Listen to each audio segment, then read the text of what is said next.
So I said in a previous video that I was going to share some stories that I heard from, I don't know if I'm even allowed to share these stories. Is it copyright infringement? I don't know. But as I said, I oversee the religious services in the institution where I work. I'm not going to say what type of institution, where it is, or anything.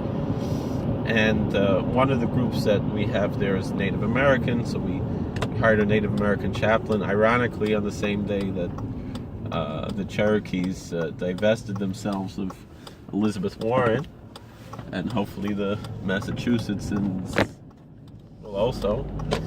And in any event,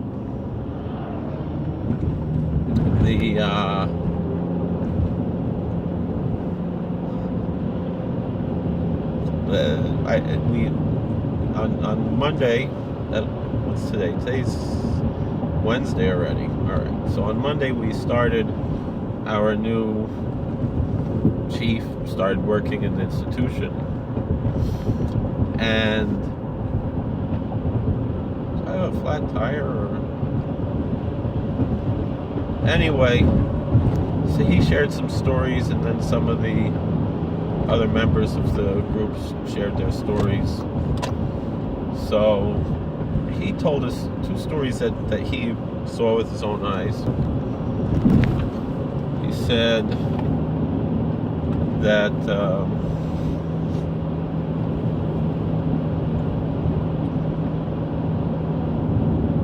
they received a call from his tribe from a zoo, from a major city.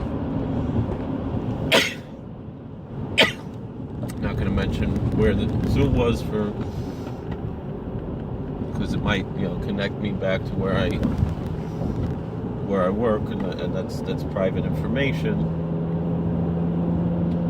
Although it's publicly available if you really needed to find it, but I don't need to share it, especially not on social media. But in any event, so they got a call from a major zoo, from a major American city, nearby, maybe 100 miles, 200 miles from where this chief resides. I don't know where he lived at the time. So,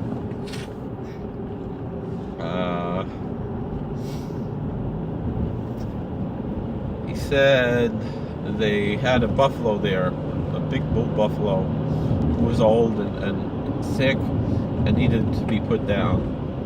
And the veterinarians there at the zoo couldn't get the buffalo, the bison, to come to them or to cooperate with them to be put out of his misery. So they called this tribe and said, is there something you can do? So they said, all right, we'll try our best. So they decided they'd have their sacred pipe ceremony, and with the ceremony, they sing a song when they load the pipe. And it's interesting, the vocalizations, he told me it doesn't have any meaning, but it kind of sounds like how Hashem's name would be pronounced if we knew how to pronounce it. How many people theorize that it would be pronounced. Which I find somewhat interesting. So I won't really pronounce it, but like the tune is like da da da da da da, hey hey wait da da da da. That's the tune. Maybe I sing it a little bit more a Yiddish inflection, but in any event, so they were singing this sacred song, and this big tough old buffalo, bison, he just came right over and laid down next to them and listened to this song, and the veterinarians were able to do their thing, and they sang him off to the next world. That's what that was the first story he had about this song and why it's special to him. And then the second story that he had to share was that the members of his tribe decided to go visit. I don't remember where it was, somewhere in the Midwest. There's a bison farm, and on the farm there was born a white buffalo. And he said that the Lakota people, he's not from the Lakota tribe, he's from a different tribe, but from the Lakota people,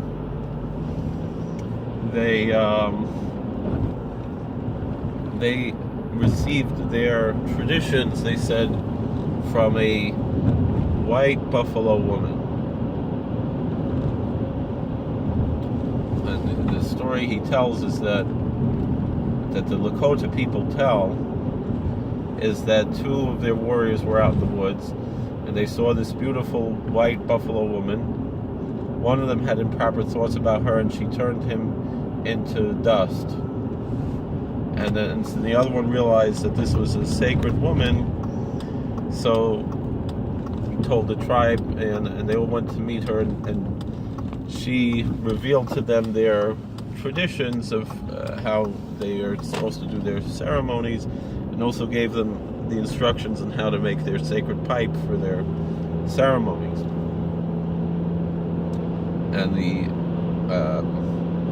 the prophecy was that when there would come, when the white buffalo woman would return, would signify a time of peace for the Lakota people. And so they said there had been white buffalo had been born on other farms, but they were all male. But this was the first time a female buffalo, white buffalo, was born that they knew of, and so it became a place of pilgrimage to go to this farm to pay homage to this white buffalo. And they said part of the prophecy would be that this buffalo would go through 4 stages. She would be born white, representing winter, and then turn yellow to represent spring, and then turn red to represent summer, and then turn black to represent fall. So, and that's what happened to this buffalo. Went through those 4 stages, and when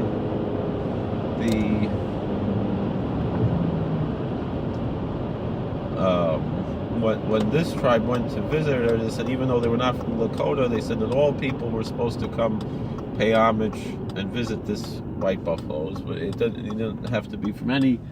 You don't have to be Native American. You don't have to be Lakota, and you don't even have to be Native American. Everyone was called to go, invited to pay homage to this special creature, and so they went from their tribe to go to make this pilgrimage to pay homage to the white buffalo woman. And so they said since the Lakota people say that the white buffalo woman gave them their pipe, which is different than the pipe of this tribe, they still felt that a proper way to show homage would be to share with her this song of their people, their sacred pipe song. And so when they sang their song, and they said that the white buffalo, who at the time was black already, she was on her and her family, she was already a grandmother by then. I think they said her name was Miracle. They were separate from everyone else. They stayed on one side, and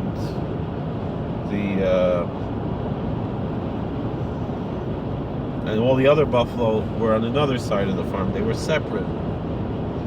So when he started to sing, the members of the tribe, they started to sing this song, and so the white buffalo came to listen to the song, and then her family followed her, and then from the other side, all the other buffalo came to listen to this song. So then the way the chief says is that being a human being and feeling a little bit proud of his own songs that he had composed, he felt he wanted to also share with the White Buffalo his own compositions and some new songs. And when they shared these, the White Buffalo wasn't interested. She left, and all the other buffalo followed suit and weren't interested. For an hour, they tried different songs, and they weren't interested. And then, finally, they went back to singing the old song, pipe song. And so then the White Buffalo, she came back again with her family, and then the other buffalo came back to listen to this song. This was the story he shared. One of the institutionalized people shared the following story. They would tell different stories. So he told a story. There was a man, he had known that he had died, and he knew that his dog had died. And he was traveling along with his dog, and he comes to a beautiful place, Pearly Gates, and he asks the gatekeeper there, "Where am I?" And he's told, he said, "This is heaven." He said, "Can I come in?" He said, "Yeah, you're welcome, but no pets allowed. The dog has to stay." So he's like, "All right, never mind. I'll keep going." He gets to another place, and he's very thirsty, and he sees an old man. And he says, "Do you have any water?" He said, "Yeah." "And could the dog drink water too?" He said, "Yeah. We have an old-fashioned pump over there, water pump. You could go pump out some water there. And is there a bowl for the dog?" "Yeah, there's a bowl for the dog." So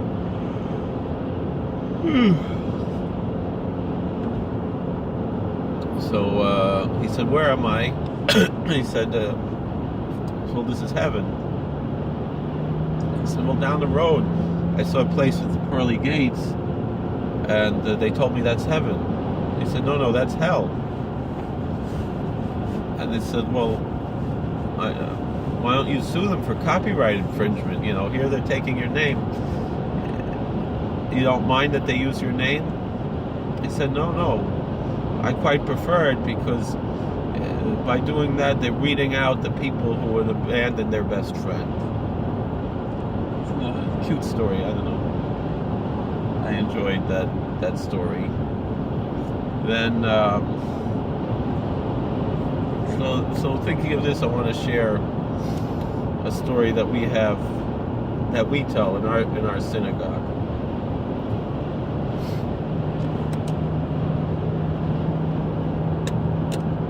That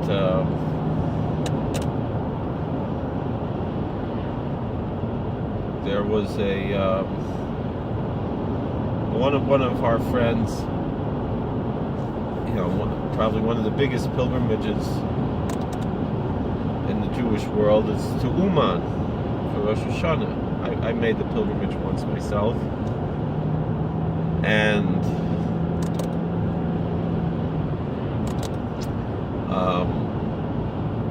many of our friends go every year to the pilgrimage. It's hard for me to imagine to do such a thing personally, but to go once in a lifetime is worthwhile for anybody. Even if you can't go Rosh Hashanah, and you're able to go make a pilgrimage, it's worthwhile.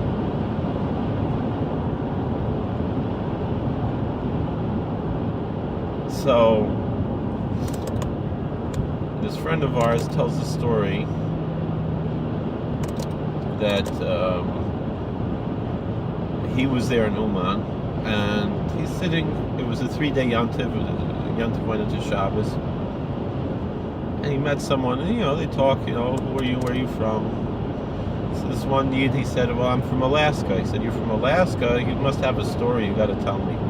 He said, "Well, I don't have time right now." He said, "Well, I'm going to find you, and I'll share, and you're going to have to tell me the story."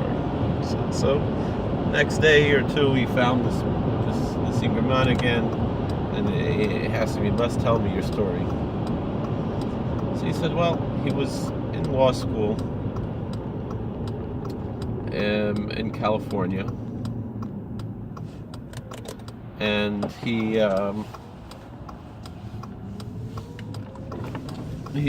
was offered an internship with an Inuit tribe in Alaska, or some native tribe in Alaska, and as far as a legal internship." And so he said, "That sounds interesting. That sounds like an adventure. I'll go up to Alaska for a year, or half a year, or whatever it is." When he arrives there, the chief of the tribe there, she looks at him, and then she walks all around him, looks him up and down. She says, "I am the chief because first my husband was the chief, and he passed away, and then my son was the chief, and her son passed away, and so now I'm the chief," this woman said. "And you're the spitting image of my son. You must be the reincarnation. You are going to be our new chief." He said, "How could I be your chief? I don't know anything about your traditions, about your ways. I can't be the chief." She said, "Don't worry, we'll teach you. We'll teach you, you'll learn for a few weeks, a few months, whatever it is, and then we'll make a coronation. You'll be the new chief." And so, Ayidisha Cup, he was able to chop all the things he had to learn pretty quickly, and he and so he and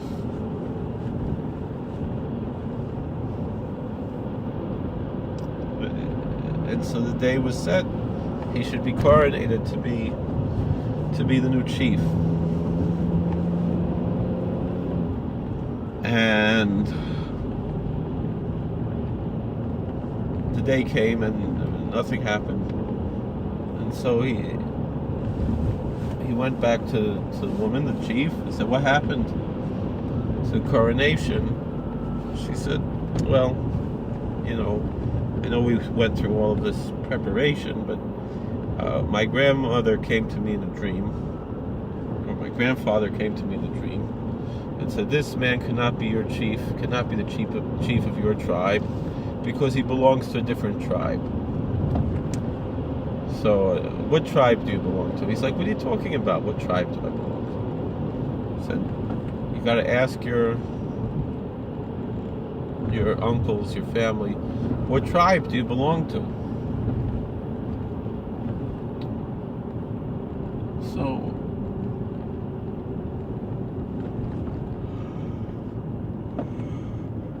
we went through the whole thing, and so he asked his uncles, he got the news, he's a Levite. They said, 'You're a Levite?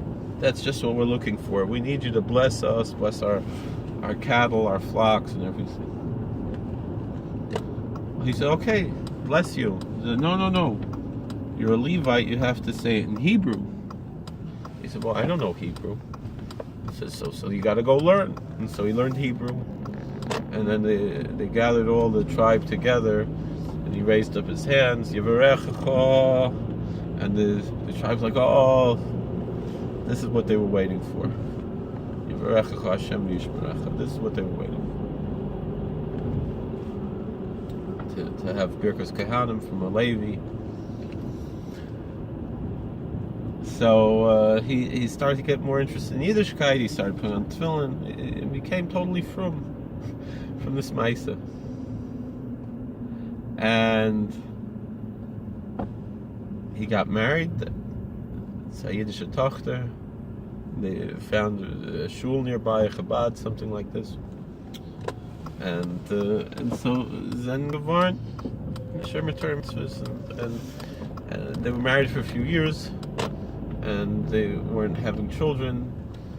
Doctors in Alaska said, you have to go to Seattle or something like that to. We don't have the right doctors here in Alaska, so they went to Seattle for some treatments, and there he met some Breslover Hasidim who said, all right, it's all good and well to go to the doctor, but you should go to Uman. That'll be a skula if you want to have children, and so that's why he was in Uman. I don't know the end of the story, but this is a pretty good story. All right. Well, thank you for watching. God bless. Please like, share, and subscribe. Comment.